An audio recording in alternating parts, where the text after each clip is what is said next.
Приветствую всех на своем канале «Все о кроликах и не только». И сегодня у нас обзор вот этих вот замечательных двухместных клеток. Но прежде чем мы начнем, не забываем подписываться на канал и ставить палец кверху. Что нам понадобится для того, чтобы сделать эти клетки? Вам понадобятся руки, немножко желания и чуть-чуть денег. Итак, начнем. Как же сделать такую клетку? Вам понадобится 4 бруска по 1,20 м. Ну, это у меня. Я сейчас рассказываю так, как у меня. 4 бруска по 1,20 м. Почему именно по 1,20 м? Здесь две причины. Первая, я считаю, что по 60 сантиметров каждому кролику этого достаточно. А вторая причина, то что те дощечки, которыми обиты у меня клетки, они ровно 120 сантиметров. Они из-под поддонов. Эти поддоны есть в любом супермаркете, а супермаркеты есть в любом городе, и их выбрасывают. Я ездил, их собирал, разбирал, ну и соответственно обшивал свои клетки. Поэтому вы можете сделать то же самое и не тратиться на какие-то там доски, либо еще на какой-то материал, чтобы его покупать. Это все совершенно бесплатно.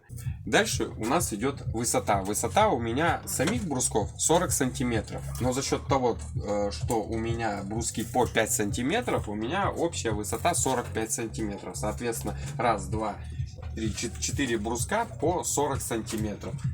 Далее у нас идет глубина. Глубина у меня ровно 50 сантиметров. Но за счет того, что у меня, как я уже сказал, бруски по 5 сантиметров, у меня общая глубина составляет 60 сантиметров. Соответственно, нам понадобится раз, два, три, 4. Ну и соответственно посередине. Для чего посередине брусок? Для того, что у кого пол из сетки 1,20 м сетки, да, под весом кроликов она будет прогибаться. А за счет вот этого вот бруска он является как бы фиксатором, чтобы она не прогибалась. Расстояние по 60 сантиметров, все, сетка особо так не прогибается. Но особенно если вы купите более толстую сетку, если где-то приобретете, либо бесплатно где-то достанете, она еще, ну, как бы вообще не будет прогибаться. У меня не особо толстая сетка, я покупал самую бюджетную. Поэтому она немножко прогибается. Что такое? Интересно, интересно. Вот, сенник у меня также из той же самой сетки, что и на полу. Вот, сверху у меня дощечка, чтобы кролики не пролазили. Это один момент.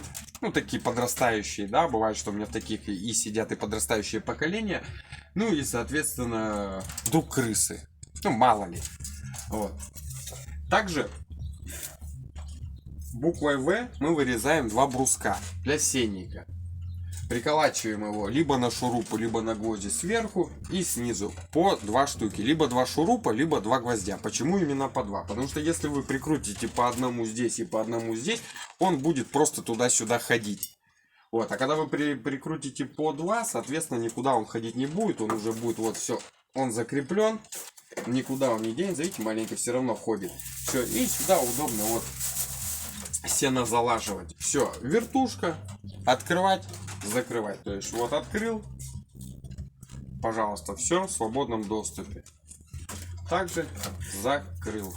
Вместо шарниров я использовал обычный резиновый шланг. Нарезал кусочки, фиксировал на шурупчики, все спокойно открывается.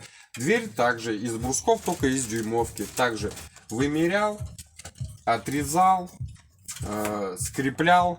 Вот эти вот железячки я скреплял, чтобы он туда-сюда не ходил. И все, в принципе-то. Все, вот она дверь, на нее сетка. Я набивал здесь гвоздики, но в принципе можно и шурупами. У меня просто не было на тот момент шурупов, мне пришлось набивать гвоздями. Конечно, это долго, проще там 5 шурупов прикрутил и все хорошо. Также дверька фиксируется, держится еще за счет, то есть никуда не девается, не расшатывается. Ручки также из подручного материала. У меня от строительства оставались, я не знаю, как они называются. Можно использовать обычные кусочки железа, да, что согнул, и вместо ручки все открывается. Также и здесь, да, вот. У этого кролика деревянный трапик, у этого кролика пластиковый трапик.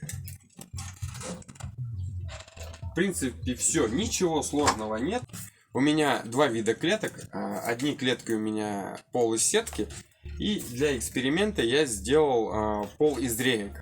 Просто ради эксперимента посмотреть, как будут себя вести кролики на таком полу. Потому что многие говорят, что реечный пол гораздо лучше сетки, на топтышей нету и так далее. Но я разочаровался в таком полу. Почему? Потому что, во-первых, делать его муторно, да, то есть каждую рейку нужно прикручивать, эти брусочки вырезать, прикручивать. Это гораздо дольше, чем ту же сетку. Это один момент. А второй момент, они грызут, выгрызают дырки. Вот. И еще один такой нюанс, когда они писают на эти деревяшки, деревяшки это все впитывают, ну и соответственно они сидят на них лапами, ну и соответственно дерево оно впитывает запах, вот, и мне это не нравится. И пока у меня есть вот эти клетки, пусть они будут. Как они начнут приходить в негодность, я их просто уберу, этот пол, либо в ближайшее время летом я их просто заменю, пол на сетку. Также, чтобы их какашки или моча протекали именно в поддоны, я использовал профиля. Также остались у меня небольшое количество отстройки профиля. Вот, их вот так вот выгибаешь. Вот. Здесь молоточком их выравниваешь для ровной поверхности. Ну и потом под углом сюда, вот так с 4 сторон делаешь, прикручиваешь профиль. Ну и соответственно потом под углом их вот так вот подгинаешь.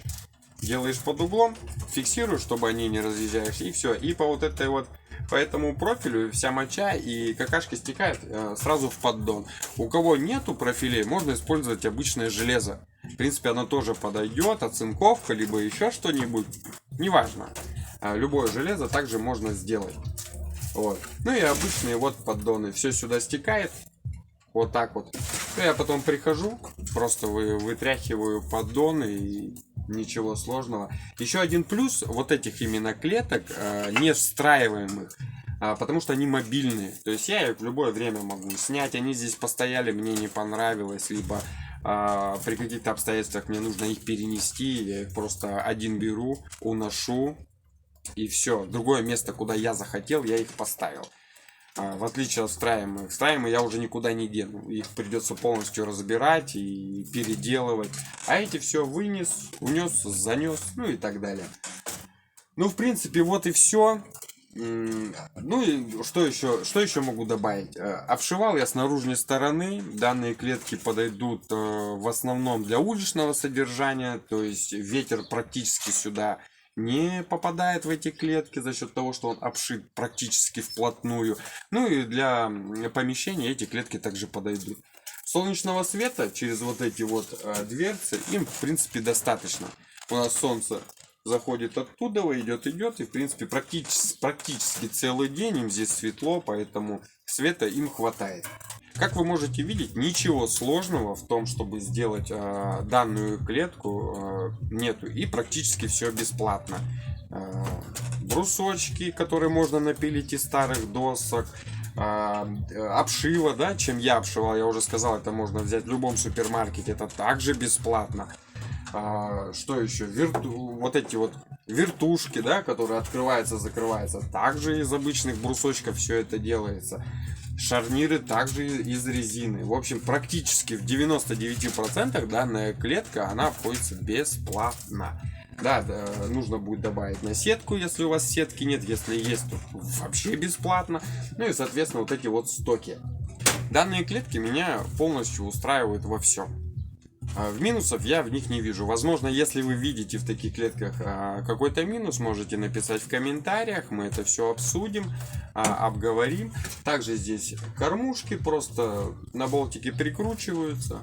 Поилки. У кого стоит кружки, у кого стоят ниппельное такое поение. Надеюсь, это видео было полезным для вас, и оно как-то вас подтолкнет, особенно тех, кто только-только хочет начинать заниматься разведением кроликов и не знает, куда их посадить, как сделать клетку, чтобы изначально много не влаживать. Вот, пожалуйста, самый-самый, наверное, бюджетный вариант, в который вам в 99% не придется влаживаться. Все у вас под рукой.